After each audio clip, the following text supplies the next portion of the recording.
Hi guys, welcome to our YouTube channel Bong views. আমি শিলাজিৎ, আমি সুদীপ্তা। আপনারা যারা এখনো পর্যন্ত আমাদের চ্যানেলটা সাবস্ক্রাইব করেনি তারা প্লিজ এক্ষুনি আমাদের চ্যানেলটা সাবস্ক্রাইব করে নেবেন আর নোটিফিকেশন বেল অল করে অন করে নেবেন পরবর্তী ভিডিওগুলোর জন্য নোটিফিকেশন পেতে। আর যারা আমাদের চ্যানেলটা সাবস্ক্রাইব করেছেন তাদেরকে অসংখ্য ধন্যবাদ। আর পছন্দ হলে অবশ্যই ভিডিওগুলোকে লাইকও করবেন। রিসেন্টলি ঘটে গেছে বাংলাদেশে একটি ভয়াবহ অগ্নিকাণ্ড, এবং যেটা মানে খুবই অশোচনীয় এবং খুবই মানে মর্মান্তিক, যেটা কাম্য একদমই নয়। তো সেই রিলেটেড আমরা ভিডিও এনেছি, যেখানে আর কি আমরা ব্যারিস্টার সুমনেরও কিছু বিস্ফোরক মন্তব্য দেখতে পাবো। তো যার পুরোপুরি টাইটেল হচ্ছে বেইলি রোডের ভয়াবহ আগুন নিয়ে ব্যারিস্টার সুমনের বিস্ফোরক মন্তব্য, এবং চ্যানেল নেম হচ্ছে 71 টিভি। তো যাই হোক, বিষয়টার উপর আমরা দৃষ্টিপাত করবো, তো চলুন দেখে নিই ভিডিওটা। আর ভিডিওটা যদি কপিরাইট ক্লেমের জন্য ব্লক হয়ে যায় তাহলে সম্পূর্ণ ভিডিওটা আপনারা আমাদের ফেসবুক বা ইনস্টাগ্রাম পেজে পেয়ে যাবেন, আর ফেসবুক বা ইনস্টাগ্রাম পেজের লিংক আপনারা আমাদের ডেসক্রিপশন বক্সে ফার্স্ট পিন কমেন্ট থেকে পেয়ে যাবেন। তাহলে চলুন সবাই মিলে ভিডিও দেখা শুরু করি। আচ্ছা, আপনারা বিচারের কথা তো বলতেছেন, তো বিচারের করার মতো ঘটনা যদি ঠেকাইতে না পারেন তাহলে কত বিচার করবেন? আর বিচার যদি ঠিক মতো হতো তাইলে তো হয়তো এইসব ঘটনার পুনরাবৃত্তি হতো না। এখন ৪৫ জন মানুষ মারা গেছে বেইলি রোডের ঘটনায়, এর আগেও অনেক জায়গায় অনেক লোক মারা গেছে। কারণ প্রশ্ন হচ্ছে যে আপনারা হয়তো চিন্তা করতেছেন যে আগের ঘটনা এবং বেইলি রোডের ঘটনা, আমি চিন্তা করতেছি যে বেইলি রোডের ঘটনার পরের ঘটনাটা কোনটা।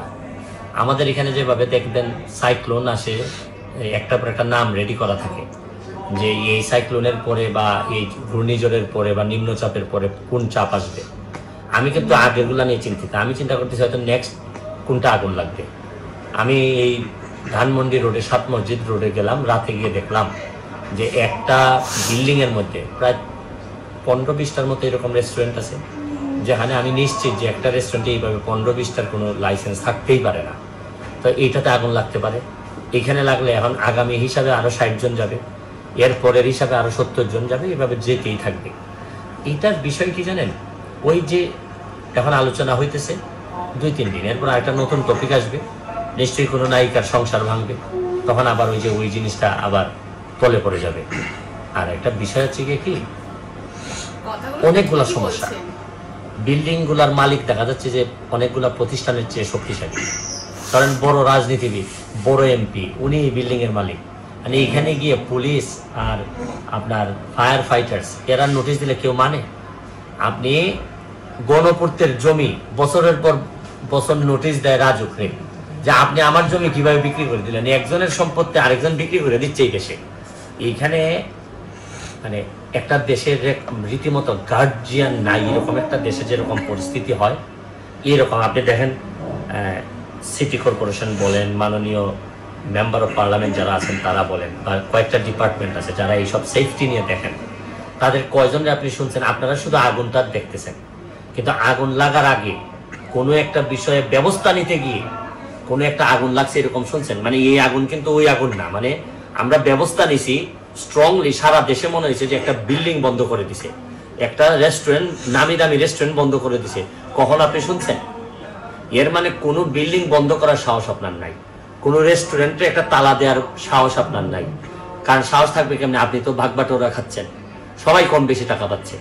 একেবারে মোটামুটি যে সব জায়গাগুলো আছে সব জায়গায় কম বেশি টাকা খেয়ে তারা ২-১ দিন এগুলা কাভার করতেছেন।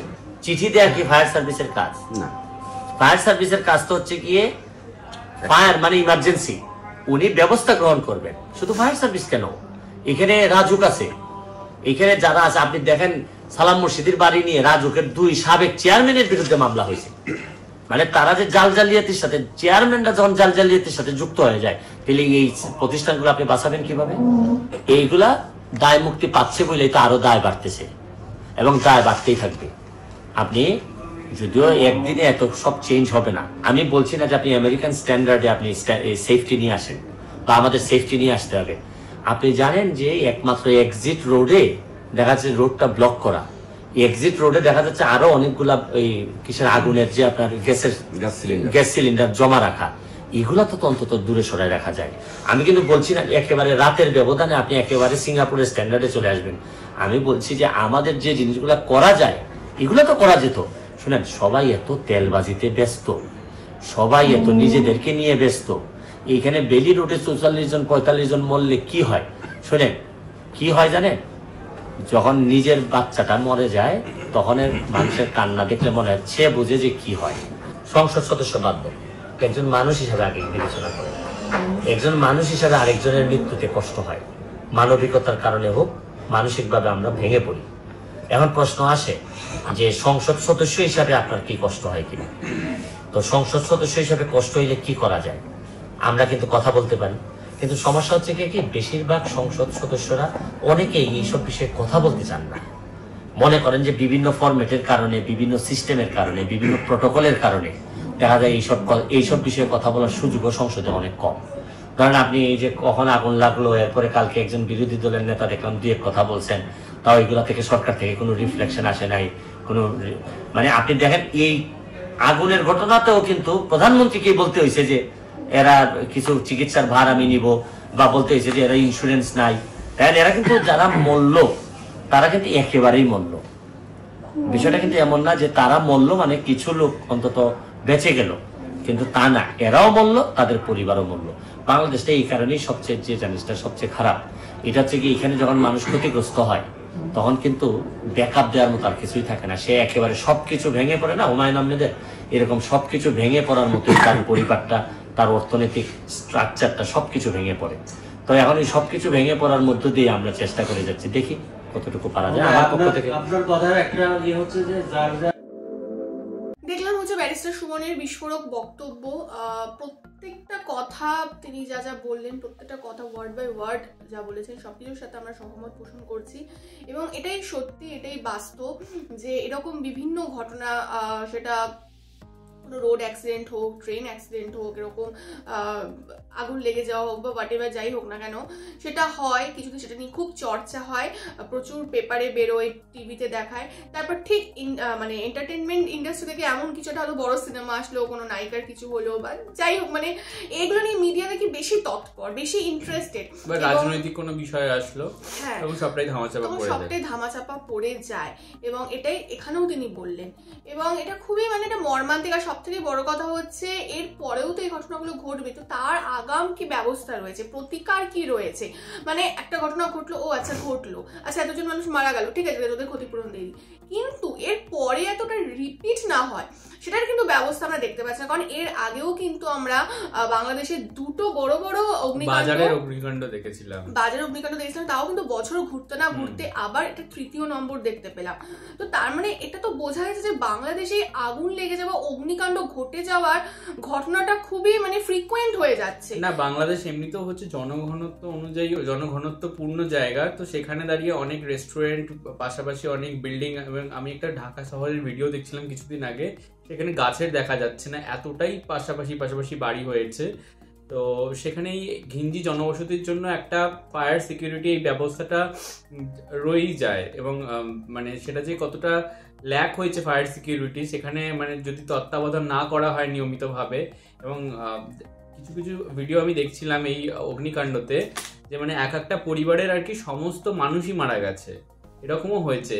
যে হ্যাঁ, মানে একটা নিউজ দেখছিলাম যে এই মাসেই তাদের আর কি, এই মাসে না পরের মাসে সম্ভবত ইটালিতে গিয়ে সেটেল হওয়ার কথা, তাদের পাসপোর্ট ভিসা সবকিছু রেডি, ঠিক আছে, কিন্তু তারা আর যেতে পারলো না। হ্যাঁ, মানে এরকম ব্যাপার। তো এগুলো খুবই প্যাথেটিক। আর মানে ওখানে দেখাচ্ছিল যে এত রেস্টুরেন্টের বারবারন্ত হয়ে গেছে, এবং সেখানে মানে যে এমার্জেন্সি এক্সিট গুলো রয়েছে বা যে সিঁড়িটা রয়েছে, সেখানে নাকি মানে ওই রেস্টুরেন্ট গুলোর বা ওই সমস্ত স্যালন স্পায়ের আর কি রিসেপশন হয়ে গেছে। তো আলটিমেট যে মানুষ যে লিফট বা যে কোনো যে ব্যবস্থাটা রয়েছে, এক্সেলারেটারে যদি আগুন ধরে বা কিছু হয়, সেখান থেকে যে বেরিয়ে অন্য পথে যে সিঁড়ি দিয়ে নেমে আসবে বা এমার্জেন্সি এক্সিট দিয়ে বেরোবে, সেরকম কোনো ব্যবস্থাই নেই, মানে সবটাই বন্ধ হয়ে গেছে। এটা সেই যৌতুকগৃহে পরিণত হয়েছে। তো এইটা কিন্তু কোনোভাবেই মানে একটা সেই শহরাঞ্চল বৃদ্ধির সাথে সাথে এটা একদম মানে সাস্টেনেবল ডেভেলপমেন্ট তো একদমই নয়। মানে খুবই মানে যে কোনো সময় এরকম ঘটনা ঘটতে পারে আবারও, সেটাই।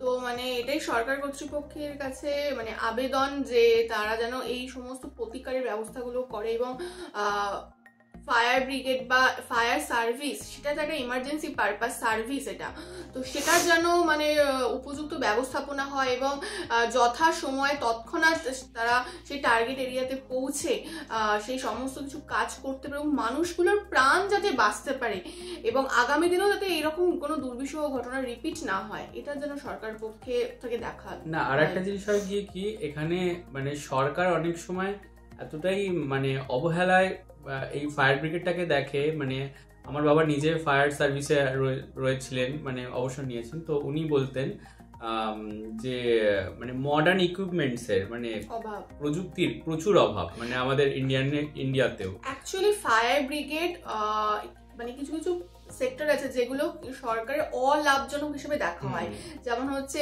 আর্মি মানে সোলজার, ফায়ার ব্রিগেড। তো যার কারণ এখান থেকে এক্সট্রা আমরা কোনো কিছু সম্পদ আয় করি না, শুধু ইনভেস্ট করতে হয়। তো যার জন্য কি হয়, সরকার এগুলো অবহেলা করে, কিন্তু এগুলোই সব থেকে বেশি দরকার, এগুলোই সব থেকে বেশি ইম্পর্টেন্ট। কিন্তু অনেক সময় আমরা যেহেতু লাভ করতে পারছি যার জন্য সেগুলোর উপর আমরা অতটা নজরই দিই না। ওই যে ব্যারিস্টার সুমন বলে, যখন নিজের ছেলে মেয়ে বা নিজের ওপর হয় তখনই আমাদের টনকটা নড়ে, ততক্ষণ পর্যন্ত সবাই নিজেদের মধ্যে নির্বিকার থাকে, উদাসীন থাকে। আর এই উদাসীনতা হয়তো এখনকার যে নেতা মন্ত্রীরা রয়েছে তারা হয়তো এই দুদিন দেখাবে, সমবেদনা জানাবে, তারপরে হ্যাঁ মানে জেগে সেই, এবং বললো তো যে কাউন্সিলর তারপরে কি সব তারা হচ্ছে ওইসব বিল্ডিং এর মালিক, তাহলে আর কে আর কারো উপরে কথা বলবে। তো বিষয়টা এরকমই, এবং সেটা একটা আলাদা করে ইনকামের সোর্স।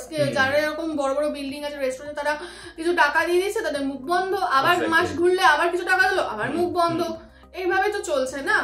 এবং আলটিমেটলি এই সমস্ত মানুষগুলো তো সেখানে থাকছে না, তো যার জন্য কোনো প্রবলেম ফেস করতে হচ্ছে না, মরছে সাধারণ মানুষগুলো। তো যাই হোক, মানে এখানে সত্যি আমাদের কিছু বলার নেই। 3 নম্বর আমরা অগ্নি দাহর ঘটনা আমরা মানে রিয়াকশন দিলাম, যেটা একদমই অনুচিত বা একদমই কাম্য নয়। ঠিক আছে, মানে এরকম চাই না যেন এরকম ঘটুক, না নিজেদের দেশে না অন্য কোনো দেশে, এরকম কখনোই কাম্য না। কারণ এই সমস্ত সাধারণ মানুষগুলো যাদের 40-45টা প্রাণ মানে কিন্তু হিউজ নাম্বার, একদমই তাই। তো যাই হোক, ভিডিওটা আমরা এখানেই শেষ করছি। সত্যি আর কিছু বলার নেই, আপনারা জানাবেন এই নিয়ে আপনাদের যদি অন্য কোনো ইনফরমেশন থাকে বা আরো কিছু জানানোর থাকে, কারণ আমরা এখানে বসে যতটা মিডিয়ার মাধ্যমে দেখতে পাবো সেটাই আমরা জানবো। আর আমাদের কন্টেন্ট যদি ভালো লাগে তাহলে অবশ্যই আমাদের চ্যানেলটাকে সাবস্ক্রাইব করবেন। আর সাবস্ক্রাইব বাটনের পাশে জয়েন বাটন পেয়ে যাবেন, সেখানে কিছু ফ্যাসিলিটিস দেওয়া থাকে, চাইলে আপনারা চেক করতে পারেন। আর আমাদের যে ফেসবুক ইনস্টাগ্রাম পেজ রয়েছে সেখানে আপনারা ফলো করতে ভুলবেন না, লিঙ্ক ডেসক্রিপশন বক্সে পেয়ে যাবেন। আর আমাদের যদি পার্সোনালি পছন্দ করে থাকেন নামটি শিলাজিৎ ওকে সুদীপ্তা হিসেবে, তাহলে আমাদের পার্সোনাল ফেসবুকেও আপনারা ফলো করতে পারেন, তার লিঙ্কও ডেসক্রিপশন বক্স চেক করলে পেয়ে যাবেন। আর আমাদের সাথে কানেক্টেড থাকার জন্য আমাদের যে ফেসবুক গ্রুপটা রয়েছে সেখানে আপনারা জয়েন করে আপনারা আপনাদের মনের মধ্যে সমস্ত কিছু পোস্ট করতে পারেন, তার লিঙ্কও ডেসক্রিপশন বক্সে পেয়ে যাবেন। তো দেখা হচ্ছে পরবর্তী ভিডিওতে, আজ এ পর্যন্তই, টাটা, নমস্কার।